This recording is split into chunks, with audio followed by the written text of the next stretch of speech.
What's up, gang? This is Rocco, by the way. So I thought, being the end of the iRacing season, I should do a video to kind of recap, all of our highlights and lowlights of what's happened over the last 13 weeks. I can't believe it's been 13 weeks, actually. I just so happened to join iRacing at the start of the third season for the year, so completely by accident. I didn't even know what an iRacing season was at that point. I didn't really know how it worked. I just kind of got on and went for it. So yeah, I thought it'd be a good idea to kind of go over stats, points, we'll probably start with the cars that we didn't drive a lot of.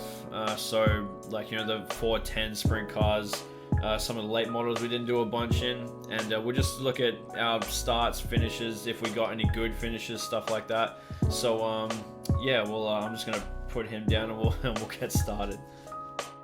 Alright, again, just before we get started, looks like we covered 10 different series in our first 13 weeks. So we got the 305 series, the 358 mods, 360 sprint cars, C-class street stocks, limited late models, pro late models, the dirt midgets, the big blocks, and the Water Outlaw sprint car series in the fixed and the open. So, well, actually, pardon me, the top one will be the open, the bottom one will be fixed. So yeah, 10 different series we entered. It kind of, like, 10 seems like more than what it is, but I think it's because every car has a different sort of, has a the 305, 360, 410 kind of thing. It kind of mushes into one eventually. But yeah, it looks like we got some credits too, so I don't know when they'll actually go into the iRacing wallet or whatever it is. But I'll be looking to use those credits to do some hosted races. So if you watch this and you want to get in on it, contact me somehow. Drop a comment in there, because if you're on this channel, it'd be, oh well, firstly, if you wouldn't mind giving the thumbs up to the videos, it helps get it into other people's feeds and stuff like that. And yeah, look, if you wouldn't mind subscribing to the channel, that'd be really good. But yeah, if you do want to get into some of these hosted races, I need to learn how to host a race firstly, but if you want to get in on it, I'd be super stoked to have you. Alright, gang, so we're going all the way back to week 1, where we had the rookie license, where everybody starts. We finished 243 in the points.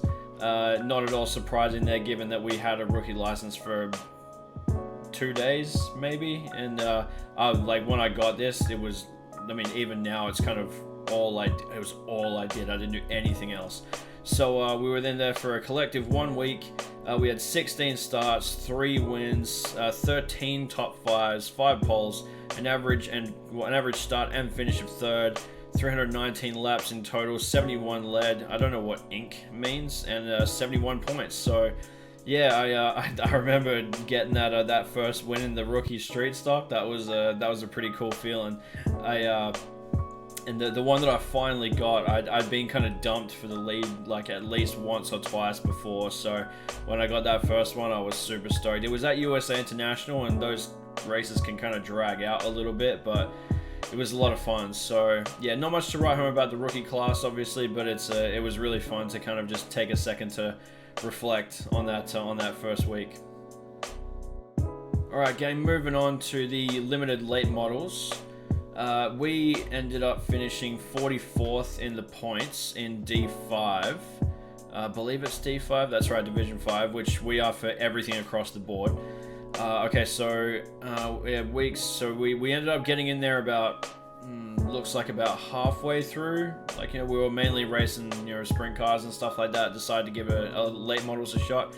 So yeah, 16 starts, 0 wins, 6 top 5s, and a pole, which that might have been the scariest. And I was so annoyed. It was at Volusia, and I just got bulldozed, absolutely bulldozed by the second place car, who was just cranky that he was running second, so he just dumped us.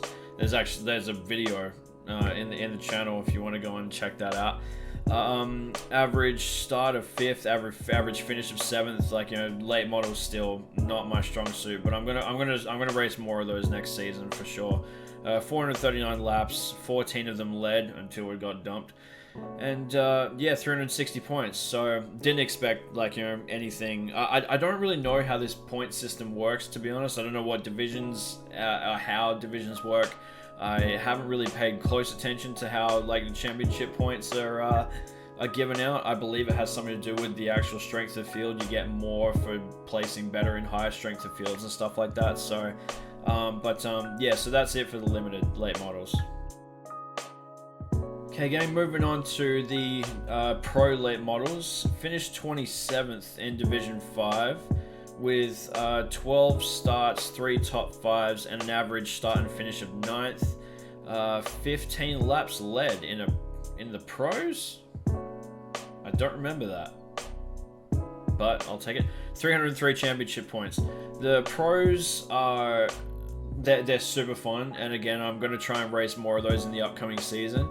And yeah, late models, I don't know, I haven't quite got the feel for them yet, but now that I'm getting a little bit better with the throttle control, like, you know, across the board, you know, sprint cars, you know, midgets, late models will work its way in there as well, the modifieds and stuff like that. So hoping it'd be something that I kind of dig into a little bit more in the upcoming season. So, but yeah, it looks like we only tried that, like, you know, 12 races. I doubt we would have finished, like, you know, over, like, I think we would have finished maybe 70% of them and then just, like, you know, kind of gave up with the rest of them, but we'll look to improve on that next season. Okay, game moving on to the Dirt Midgets. Finished 26th in Division 5. We didn't try these until very late on because they were super, they are, like, super hard to drive. Really fun, but really, like, kind of, they're not easy. You really got to work the wheel and getting your throttle control and keeping the tires spun and stuff like that is super difficult. A lot of fun though. So 7 starts, 0 wins, 2 top 5s. I'm pretty sure they were almost by default because there just wasn't that many cars in the field. An average start of 9th and an average finish of 8th, which means that we're, you know, finishing better than we're starting, which is nice. 202 laps in total, 5 laps led. Probably just for like a heat or something that I, you know, accidentally led, and 222 championship points. If you're watching this and you haven't tried driving a midget, don't be disheartened by how difficult it is out of the gates. It's really freaking hard, but when you get it, it's so much fun. Hope that they kind of grow in popularity, because it's really, like, during the week, especially in the Australian time zone, especially, it's really hard to get officials with enough cars in it to make it official. So yeah, look, everybody who hasn't tried to run a midget yet, turn some test laps, because they are super fun, and it'd be really cool to run these a little bit more often if we can. Okay, next up, gang, is the Class C Street Stock Series. We actually left here with 18th, which was kind of surprising because I didn't really feel like we ran a whole lot, to be honest, and I didn't do particularly good in them, I'll tell you that for free.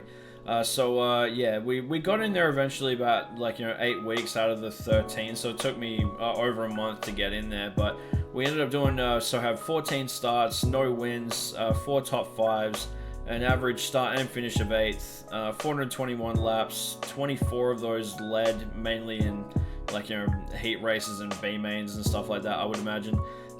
406 championship points. So again, street stocks is going to be something I kind of work in there a little bit more, but I have to make a conscious effort to practice more, to be honest, because they're not difficult to drive. They're obviously not as high powered as like, you know, as any other car, like, you know, that's available to drive on dirt, but yeah, but what it does get is super competitive and super bang and crash, you know, like, you know, guys throw their cars around a little bit, and that can be a little bit daunting at times, and you kind of feel like you're kind of in the way a little bit if you're not keeping the pace, and like, it's so easy for the car just to get loose and you end up, like, you're knocking a guy. It just doesn't feel very good. So I'll turn some more laps, and hopefully we'll do a little bit more of those in the upcoming season. Alright, game, moving on to the Water Outlaws Nice Energy Drink Sprint Car Fixed Series. Left here with 30th. We didn't jump into these quite late. Didn't jump into these until quite late in the season. So we only started 3 weeks ago, it looks like. 9 starts. We did get that win at Volusia that I was absolutely stoked on, where there was like 3 cars left in the field. Seriously, 12 cars started that race, and there was 3-4 of them left by the end of it. It was a bit of a mess, but a W is a W. I'm going to take that all day. 4 top 5s, an average start of 6th, and an average finish of 5th. So we did move up spots, generally speaking, which was nice. 235 laps, 13 of them were at the front, and 208 championship points. I'm getting more and more confident in the 410s and well, the 360s and the 410s as time goes by. It's still super scary because they are such incredibly powerful cars, and if it's on a track I haven't run a lot yet, it can be very, very daunting to kind of not feel like you're just in constant fear of ruining someone's day. But I think coming up next season, one thing that I'm going to make a conscious effort to do is maybe take like, you know, a day or two per week to step away from doing officials and to turn laps at the tracks for the following week. Because at the moment what I've been doing is just like, okay, the week's over, I ran every single official that I possibly could, and then so new track, turn a couple of laps, and just like before in a practice session going into a hosted, and then just go for it. And that's just not the way to succeed, I don't think. That did work for us one time, the 3 or 5 win we got at Cedar Lake, but it's it was some, I do have to like invest some more practice on a weekly basis, and we'll be definitely be doing that in the 410s going forward. Alright gang, next up we got the 360 Sprint Car Series. We left here with 26th in the D5. We got into these about 5 weeks in, it looks like, so 8 weeks counted. 38 starts, 1 win, let's go. 7 top 5s, an average start of 9th, and an average finish of 8th, which again just means that we're moving up spots, which is good. 1,076 laps, 19 of them led, and 491 championship points. The 360s, I'm gonna make a really conscious effort to race more next season, because as time progresses, like I'll probably put the 410 ones before this, but as time progresses, you know, you do get more comfortable in the cars, and you don't really feel like you're in the way as much, and you feel like you're confident going into the race, going, okay, I know how to control this car enough to, like, you know, to not just wreck in front of the field or take a bunch of guys out in the process. So yeah, so we had a lot of really good races in the 360s, and I'm looking forward to, like, you know, to even more in the coming season. That win at Knoxville was just the coolest feeling, and because it's an open series as well, and we were doing it with a baseline setup, and I mean, we were not in the top split. I should be clear about that. I didn't win, like, you know, a top split race with the baseline setup, but now that I know how to adjust the fuel amounts and how much to put in there, I feel like we can be more competitive with our qualifying and in our heats as well, because up until not even a week ago, I was running qualifying and the heats with like the amount of fuel that you were putting there for a feature. So I'm hoping that little tweak and maybe some money invested into setups will help us be a little bit more competitive in Season 4.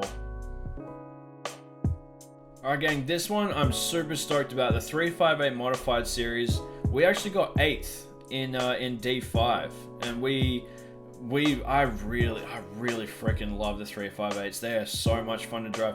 It took me a while to actually try them, but when I did, I just got hooked. They're so much fun. And you know what? Just going back a little bit, I was talking about, like, to trying to reach out to people who hadn't tried to drive a midget before. Turn laps in the 358s for a while, and then go back and try a midget. It will be night and day. I tried to drive a midget because I wanted to, and I was like, this is so freaking hard. I ran, like, you know, races in the 358s for a couple of weeks, and then went back to run test laps in a midget. Night and day. They really do help you with throttle control and helping out with a car that doesn't have a wing, basically. So that'd be my little bit of advice if there just so happens to be someone watching who is like, you know, maybe as new as I am or newer to iRacing, or someone who hasn't driven a midget before. So yeah, this was really good. So we were in there for 8 weeks. Looks like it took us about 5 weeks roughly to give this a go. But we ended up doing 83 races. We got 5 wins. Let's go. 51 top 5s. An average start of 6th, an average finish of 5th. 2,375 laps, 79 of them we were at the front, and 669 nice championship points. Yeah, I can't stress enough just how much fun this series is. It can get a little bang and crash at times, but yeah, there was also some amazing races, like the the week it was at Eldora, unreal. Volusia was my first week, and that was daunting but fun. I-55 had some absolute gun races, and even just this week, like the last week at Knoxville, was just absolute friggin' barn burners all week. It was amazing. I put up a lot of 358 videos this week because the races were just so damn good. So yeah, look, again, I don't really know how the divisions work, and I understand fully that Division 5 is probably one of the lowest divisions you can probably get in iRacing, given that it's our first season.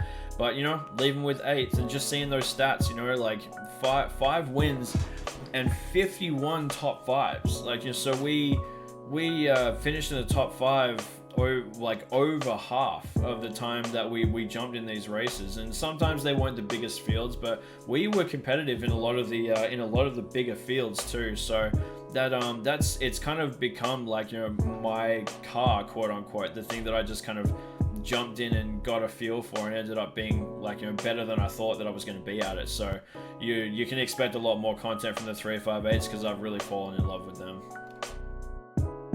Alright gang, here's the last series breakdown. The 305 Fanatec series, we left here with 12th, which is super sick because we all know, like, you know, how many people, like, you know, generally run the 305s. So again, I know it's D5, but like, you know, 12th in points in that is, I'm just super stoked. So yeah, 8 weeks out of the 13. That doesn't sound right, because we were in those like in like the first week, so I don't know how that's possible, but let's go anyway. So we had 129 starts, 9 wins, 59 top 5s, 9 poles, an average start and finish of 6th, 2,903 laps, 179 of them, pardon me, were at the front for 702 championship points. Nothing to like, nothing like, you know, will express just how stoked I am, like, you know, on those kinds of results. That's a lot of starts for sure. I mean, look at the guy above us here, Brandon, I'm gonna say Boise maybe, you know, 63 starts, 15 wins, and 31 top 5s. He got 703 points in what, that's less than half of our starts. That's crazy. Like, I don't understand how that's even possible. Like, 15 wins that's super impressive. So I don't really know how the point system works enough to know how that could sort of like, you know, balance out. Because look, these two guys, Reese Meekins, oh, that's a name that I know. I feel like we've had a couple of really good battles in the 358s with Reese recently. Look at that, 152 starts, 15 wins, and he got 1 more point. So, and these cats up here, 16 wins, that makes sense. Congrats, Connor Spear. 6 wins for 864 points. Crazy. It's super impressive. I just don't know how the point system works. Gang, I don't care how far we progress, like, you know, through my iRacing abilities. I feel like I'll probably always come back and run the 305s because they're so much fun, especially on the right tracks. Like, oh my goodness, the week it was at Lanier was unbelievable. Like, we had some really good races there. I was kind of bummed we didn't leave there with a win. Actually, we left with just about every position except for a freaking win, honestly. But there's one video on this channel where we royally fucked up our qualifying, didn't register a lap, started at the back and at 11th place, and like drove through the field to 3rd. So that was, and just like running this really fun slider line. The low powered cars, they get overlooked a lot, I think, for how much fun they are. So yeah, again, you can expect to see a lot more 305 content. Alright gang, this is the conclusion. We're going to go through the stats for the whole 13 weeks. So we did 341 starts in our 13 weeks, which is, that I'm pretty confident that's a high number, but I'm also not surprised because since I started iRacing, I haven't really done much else. 19 wins, super stoked about that. I really wanted to get the 20th before the season ended, but oh boy, if you saw the last 3 days, oh my goodness, absolute joke. We'll get to that in a second. 19 wins, 155 top fives, which is, again, couldn't be more stoked. 15 poles, an average start and finish of 6th, 8,940 total laps, 421 of them were at the front. Average points per race was 47, a win percentage of 5.57, a top 5 percentage of 45.5, which again, really wrapped about that one. It means that we're, we have a chance of getting towards the front, like, half of the time, which is nice. Laps led 4.71%, not surprising there, given that we the more we sort of bumped up our iRating, the higher splits we got into, and that just makes it more and more tough. Which brings us to this lovely little graph right here. You can see that we had a really great incline, like through June, through late June. July was pretty fruitful for us. We kind of hung around this sort of 1800 mark. I remember this week, it just felt like nothing could go right. I feel like that was the week that the pro late models ran at Bristol, and it was just like the nightmare was just continuing. Like, I just couldn't finish a race, just constantly getting wrecked, caught up in wrecks. It was a friggin' nightmare. Little wave back up here, and then we really skyrocketed in the last the last 2 weeks have been really good, and especially the last 1 week. The 358s at Knoxville were off the chain. The 305s at Cedar Lake, we were getting some really good finishes there.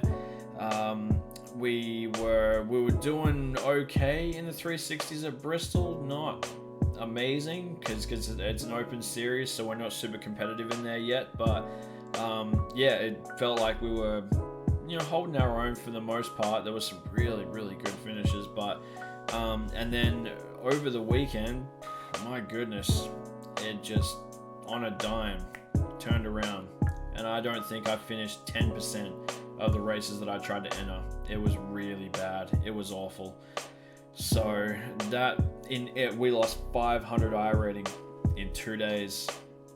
It was brutal, which brings us to where we are now. And at the moment, I'm just going to try and find it right now. Yeah, at the moment, we're at an iRating of 1558. We were at 2080 roughly 3 days ago. 3 days, and I haven't raced today, so literally 2 days of racing, and we lost 500 iRating. Hopefully it means that I'll be getting put back in the bottom, like in the second splits, where I feel like I probably should be for a little bit while longer. I was just having some really good races in the 358s and the 305s. It probably bumped us up a little bit more than and pumped me up more than what I should have been.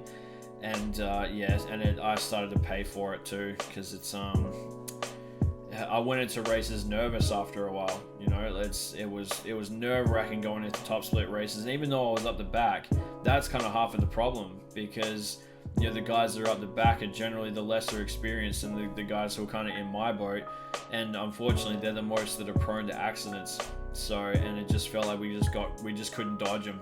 Just got caught up in every single one of them, and just couldn't catch a break. So feeling pretty deflated at the moment. The end of the season actually came at a good time, to be honest, just to give us a little bit of a break and get to miss it a little bit, and then we'll kind of hit the ground running for season 4. Alrighty gang, so you'll probably notice that I'm in different clothes and it's daytime again. For some reason, OBS decided that it was going to start skipping frames right as I was shooting what was supposed to be the closing video for this whole thing. So, it's had to try it again today after fiddling with some stuff. But yeah, look, that's super stoked on on our first season. That's a wrap on it. Gonna have a new video coming soon, looking at the new Lucas Oil Speedway, which is gonna be pretty awesome. Look, there's a couple of people I'd like to thank, in no particular order. Team Millie Sim Racing, Gavin Rockchan, Justin Norwood, Armed for Gaming, that's for gaming, Lion Team, and Peacemaker Gaming. All YouTube channels except for Peacemaker Gaming, that's more of a Facebook thing, so go and look at it there.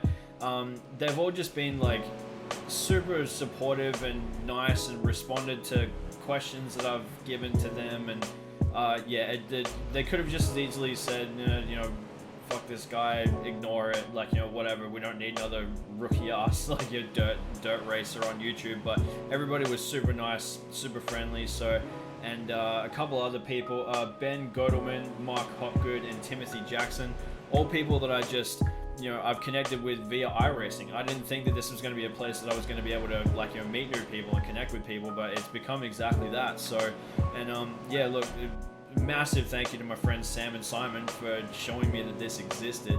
I've come to terms with the fact that I'm probably never going to get to drive a sprint car, so this is a great way to fill the void. Kind of bummed I found it so late, but my whole thing is sort of better late than never, you know. So yeah, looking forward to a really good, you know, season 4. Hopefully we're looking for win number 20, so hopefully we'll be able to get it pretty early on. So I don't care where we get it. Just being back on the top step would be really nice after a pretty horrendous finish to our first season. So thank you very much for being a part of this. If you sub to the channel, I appreciate you. If you don't, I did notice that about 70% of the people that watch these videos are not subscribed. So if you wouldn't mind jumping on board, that'd be great. And even if you don't, if you wouldn't mind just hitting the thumbs up button on the videos that you do watch, it kind of helps put it into other people's feeds and stuff like that, you know. So yeah, look, let's just continue to appreciate this amazing thing that we have. I see a lot of people crap on iRacing too much, and they just get too critical, and like 95% of us will never get to drive a real dirt car, and this is the closest we're ever going to get, so we should appreciate it, like, you know, at every opportunity. So yeah, gang, I'll see you soon for the Lucas Oil Speedway. I'm joined a league as well, so I'll have some videos coming up from that. So yeah, thanks for checking it out, appreciate it. Until next time, bye for now.